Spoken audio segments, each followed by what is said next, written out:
ఏదైతే ఇదే అంశం పైన ఏబిఎన్ ఆంధ్రజ్యోతిలో వస్తున్నటువంటి కథనాలపైన కూడా ప్రభుత్వ విప్పులుగా ఉన్నటువంటి ఆది శ్రీనివాస్ కావచ్చు, వీళ్ళ ఐలయ్య కూడా రియాక్ట్ అయ్యారు. వారి స్పందన కూడా చూద్దాం, మళ్ళీ మీ దగ్గరికి వస్తాను సార్. ఒక్కసారి వారు ఏబిఎన్ ఆంధ్రజ్యోతిలో వస్తున్నటువంటి కథనాలపైన ఇటు ఆది శ్రీనివాస్ అలానే వీళ్ళ ఐలయ్య ఎలా రియాక్ట్ అయ్యారో కూడా చూద్దాం. ఇప్పుడు నేతన్నలపై మొసలు కన్నీరు కారుస్తూ ట్విట్టర్లో కానీ బహిరంగ లేఖలు రాస్తున్న కేటీఆర్ గారికి మాది ఒక సూటి ప్రశ్న. మీ ప్రభుత్వ హయాంలో సిరిసిల్ల నేతన్నలకు 270 కోట్ల బకాయిలు పడిన మాట వాస్తవం కాదా?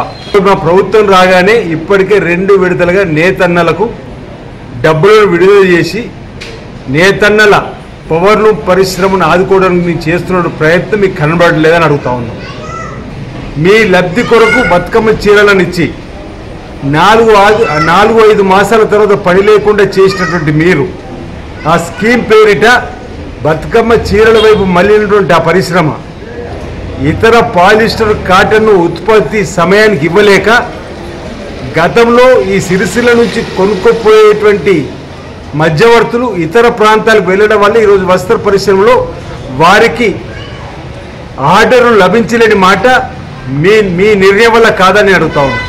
నేతలకు సంబంధించినటువంటి అన్ని కార్మిక వర్గాలు, యాజమానులు, ఆసాములు, కార్మికులకు సంబంధించినటువంటి సమస్యలను ఏ విధంగా పరిరక్షింపజేయాలని చెప్పినటువంటి ఆలోచనతోని ఏ ప్రభుత్వం ముందుకు పోతున్న తరుణంలో ఏదో ఇంగ్లీష్ పత్రికల్లో మీ నమస్తే తెలంగాణకు అనుబంధ పత్రికమైనటువంటి దానిలో మీరే వార్తా కథనాలు రాయించుకొని మీరే దాన్ని ట్విట్టర్లో పోస్ట్ చేస్తే ఈరోజు దానికి కారణం మీరు కాదని మేము అడుగుతా ఉన్నాం. ఈరోజు ఈ పరిశ్రమ వెనుకబడిపోవడానికి కారణం నేతన్నలకు మీరు చిన్న చూపు చూసింది మీ ప్రభుత్వం ఏమైనా కాదు అంటున్నాం. ఒకవేళ నిజంగా మీకు ప్రేమ ఉంటే ఎందుకు 275 కోట్ల బకాయిలు పరిశ్రమకు నేతలకు ఇవ్వకుండా మీరు ఉన్నారని చెప్పి దానికి ముందు సమాధానం చెప్పండి. గత 10 సంవత్సరాలుగా తెలంగాణ మాజీ ముఖ్యమంత్రి కేసీఆర్ గారు చేనేత కార్మికులను నిట్టెట్ట నుంచి వాళ్ళ బతుకులను చింద్రమతం చేసి ఇలా చేనేత కార్మికులు దీనావస్థలో ఉంటే ఇలా తెలంగాణ రాష్ట్రంలో చేనేత కార్మికులు నిట్టేట ముచ్చిన ఘనత కేసీఆర్కే దక్కింది.